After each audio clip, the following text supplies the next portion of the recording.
മനാഫ, ഈ വണ്ടിയുടെ ഇൻഷുറൻസ് കുറച്ച് കിട്ടുമായിരിക്കും അല്ലേ? വണ്ടി ഇപ്പോൾ ടോട്ടൽ ലോസ് ആണ്. ആ വണ്ടി കാണുമ്പോൾ നമുക്കറിയാം ഒന്നും ചെയ്യാൻ കഴിയില്ല അല്ലേ? അതറിയാം, ടോട്ടൽ ലോസ് ആയിരിക്കും എന്നുള്ളത് അറിയാം. അല്ല, ഇൻഷുറൻസ് നമ്മളതിൻ്റെ കാര്യത്തിലൊരു പ്രയാസമില്ലേനു. നമുക്ക് ഇപ്പോൾ വണ്ടി കാണണമെന്ന് ഒരു നിർബന്ധമില്ലാതെ തന്നെ ഇൻഷുർ കിട്ടും. വണ്ടി കളവ് പോയാലേ കിട്ടൂല ഇൻഷുറൻസിന് ഒരു പ്രശ്നമില്ലേനു. നമ്മൾ FIR ഇട്ടുപോയ കേസാണിത്. അപ്പോൾ ഈ FIR എങ്ങാനും ക്ലോസ് ചെയ്ത് പോയാൽ നമ്മളോട് ഒരുപാട് സമ്മർദ്ദം ഉണ്ടായിരുന്നു FIR ക്ലോസ് ചെയ്യാൻ വേണ്ടിയിട്ട്. എങ്ങാനും FIR ക്ലോസ് ചെയ്യുകയാണെന്നുണ്ടെങ്കിൽ പിന്നെ ഈ തെരച്ചിൽ തന്നെ നിന്നു പോകും. അപ്പം നമ്മൾ അതുകൊണ്ട് മാത്രമാണ് ഈ വണ്ടിൻ്റെ അടവൊക്കെ അടച്ച് എന്താ പറഞ്ഞു കഴിഞ്ഞാൽ FIR ക്ലോസ് ചെയ്യില്ല എന്നുള്ളത്. ഞാൻ കളക്ടറോട് തന്നെ പലവട്ടം പറഞ്ഞിരിക്കണം. FIR ക്ലോസ് ചെയ്യാൻ പറഞ്ഞ് നേരിട്ട് എന്നോട് പറഞ്ഞതാണ്. വേണമെങ്കിൽ അതിൻ്റെ ഡോക്യുമെൻറ്റ്സ് നമ്മൾ റെഡിയാക്കി തരാം, മനാഫിന് പുതിയ ഇൻഷുറൻസ്, പുതിയ വണ്ടി കിട്ടാനുള്ള ഇൻഷുറൻസിൻ്റെ പണി നമ്മൾ ചെയ്തുതരാമെന്ന്. ഞാൻ പറഞ്ഞു, നിങ്ങൾ എനിക്കൊരു കാര്യം ചെയ്താൽ എനിക്ക് എൻ്റെ അർജുൻ്റെ ഡെത്ത് സർട്ടിഫിക്കറ്റ് തന്നാളി. എനിക്ക് അതാണ് മെയിൻ ഇമ്പോർട്ടൻറ്റ്. കാരണം എന്ന് പറഞ്ഞു കഴിഞ്ഞാൽ നമ്മളെ ഭാഗത്തുനിന്ന് എന്താണ് ഓരോ ഫാമിലിക്ക് ആരെന്ത് കൊടുത്തു കഴിഞ്ഞാലും അതിനൊരു പരിധിയുണ്ട്. ഏറ്റവും വലിയ പൈസ കിട്ടുക ഇൻഷുറൻസ്, തേർഡ് പാർട്ടി ഇൻഷുറൻസ് ആണ്. ആ തേർഡ് പാർട്ടി ഇൻഷുറൻസ് കിട്ടണമെങ്കിൽ ഡെത്ത് സർട്ടിഫിക്കറ്റ് വേണം. ഈ ഡെത്ത് സർട്ടിഫിക്കറ്റ് കിട്ടാത്തതിനാണ് ഞാൻ ഈ കളിയൊക്കെ കളിച്ചത്. കാരണം ഓൻ്റെ ഡെത്ത് സർട്ടിഫിക്കറ്റ് ഓനെ ഇപ്പം മിസ്സിങ് ആയിട്ടേ അനൗൺസ് ചെയ്യുള്ളൂ. ഓനെ കിട്ടണം എന്നുണ്ടെങ്കിൽ 7 കൊല്ലത്തിന് ശേഷം ഓൻ്റെ ഡെത്ത് സർട്ടിഫിക്കറ്റിന് അപ്ലൈ ചെയ്യാൻ പോലും എനിക്ക് കഴിയുള്ളൂ. അപ്പോഴത്തേക്കും ഞാൻ തന്നെ ഉണ്ടാവുമെന്ന് അറിയില്ല. പിന്നത്തെ അപ്പോഴത്തെ സാഹചര്യം എന്താണെന്നുള്ളതും അറിയില്ല. അതുകൊണ്ട് ഞാൻ എന്താക്കിയെന്ന് പറഞ്ഞു കഴിഞ്ഞാൽ ഈ വിഷയത്തിൽ ഞാൻ എന്താ പറഞ്ഞു കഴിഞ്ഞാൽ ഇന്ന് ചെയ്യേണ്ട പണി ഇന്ന് ചെയ്യണമെന്ന് വിശ്വസിക്കുന്ന ആളാണ് ഞാൻ. അത് നാളത്തേക്ക് മാറ്റി വെക്കുക എന്ന് പറഞ്ഞാൽ എൻ്റെ ഡിക്ഷണറിയിലില്ല. പിന്നെ ഇടപെട്ടത് വളരെ പ്രധാനപ്പെട്ട ഒരു കാര്യമാണ് മനാഫ. ഈ നമ്മൾ ഇടപെടുന്ന സമയത്ത് ഒരുപാട് പേര് നമ്മളെ വല്ലാതെ തളർത്താൻ ശ്രമിച്ചു. പല ഓൺലൈൻ മീഡിയകളുമൊക്കെ എന്തൊക്കെയാണ് അനാവശ്യങ്ങൾ എഴുതി പിടിപ്പിച്ചത്. ഇതൊക്കെ കാണുന്ന സമയത്ത് ഇപ്പം ഞങ്ങൾക്കൊക്കെ ഇതൊക്കെ ശീലമായി, അതുകൊണ്ട് ഇതൊന്നും നമ്മൾ മൈൻഡ് ചെയ്യില്ല. പക്ഷേ മനാഫിനെ പോലുള്ള ഒരാൾ ഇത് ആദ്യമായിട്ട് കാണുന്ന സമയത്ത് വീട്ടുകാരും നാട്ടുകാരും ഒക്കെ കാണുകയല്ലേ, നിങ്ങൾ കുഴൽപ്പണം കടത്താൻ വേണ്ടി വന്നു, നിങ്ങൾ വണ്ടി അടിച്ച് വേറൊരു സ്ഥലത്ത് കൊണ്ടിട്ടേക്കുകയാണ്, നിങ്ങൾ അതിൽ നിന്ന് വെട്ടിക്കാൻ വേണ്ടി നടത്തിയതാണ്, മനാഫിൻ്റെ യഥാർത്ഥ മുഖം ഇതാണ് എന്നൊക്കെ പറഞ്ഞ് ചില ഓൺലൈൻ ആളുകളെ ഈ കുടുംബത്തെ ആക്ഷേപിച്ചു. അവർ അതേപോലെ നമ്മൾ ഈ റിപ്പോർട്ട് ചെയ്ത നമ്മളടക്കമുള്ളവർ ചിലരൊക്കെ ആക്ഷേപിച്ചു. അവരൊക്കെ ചാനൽ മുറിയിൽ ഇപ്പോഴും പലരും വിഷമൊക്കെ ഇങ്ങനെ പുറത്തേക്ക് വിടുന്നുണ്ട്. അവരോടൊക്കെ എന്താ പറയാനുള്ളത് മനാഫിനിപ്പോൾ? ഞാൻ ഈ സത്യത്തിൽ സാറിൻ്റെ അടുത്ത് ആദ്യമായിട്ട് വന്ന് നിന്ന ഫോട്ടോ എൻ്റെ കയ്യിലുണ്ട്. ഞാൻ സാറെ കാണുന്ന ലൈഫിൽ ആദ്യത്തെ സമയം സാറൊരു ബന്ന് തിന്നു. ഇനി ആ സമയത്ത് ഞാൻ സാറേക്കാളും കൂടുതൽ ഞാൻ പ്രാധാന്യം കൊടുത്ത ഓൺലൈൻ ചാനലുകാരുണ്ടായിരുന്നു. എൻ്റെ ഫോൺ നമ്പർ എവിടുന്നാ കിട്ടണമെന്ന് അറിയില്ല. മനാഫ്ക, നമുക്ക് അവിടെ വന്നിട്ട് വിഷ്വൽസ് ഒന്നും എടുക്കാനുള്ള സാമ്പത്തിക ശേഷി ഇല്ല.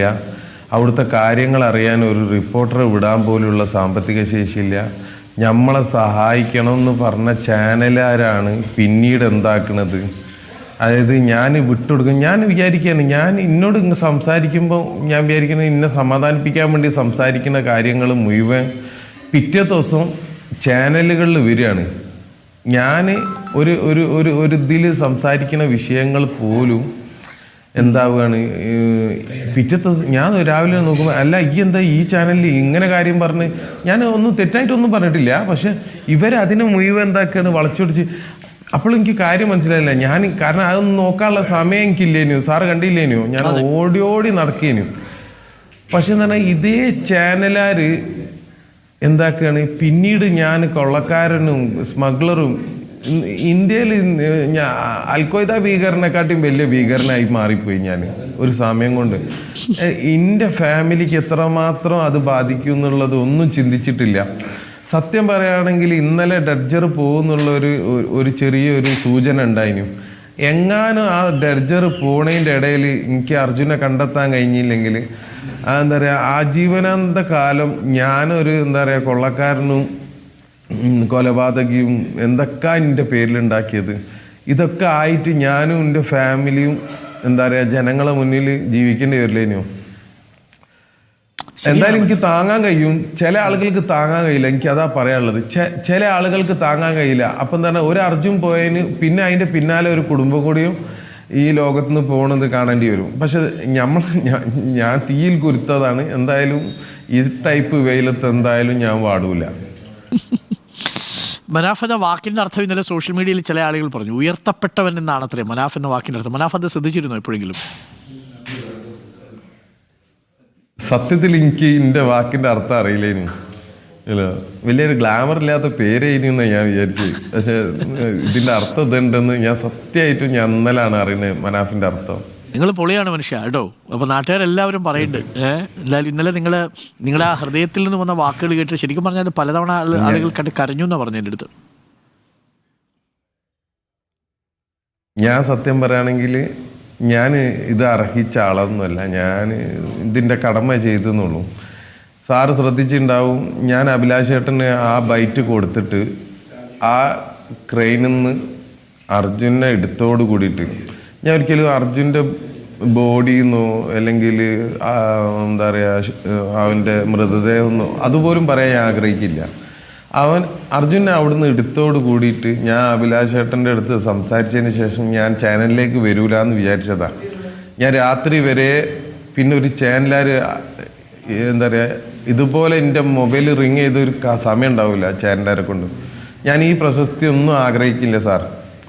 ഇത് എന്താ പറഞ്ഞു കഴിഞ്ഞാൽ ഞാൻ പിന്നീട് ഇതിലേക്ക് എൻ്റെ ബ്രദേഴ്സ് പറഞ്ഞ് മനാഫ് ഇതിൻ്റെ മുന്നിൽ നിൽക്കണം. കാരണം എന്ന് പറഞ്ഞു കഴിഞ്ഞാൽ ഇത് 1000 ആള് കാണുമ്പോൾ ഒരു 10 ആളെങ്കിലും മനാഫ് കാരണം ഇതേമാതിരി ആയാൽ എന്നുള്ള ആ ഒരു നല്ലൊരു മെസ്സേജ് കൊടുക്കാൻ വേണ്ടി മാത്രമാണ് സാർ ഞാൻ ഇതിൻ്റെ പിന്നിലേക്ക് വന്ന് നിൽക്കുന്നത്.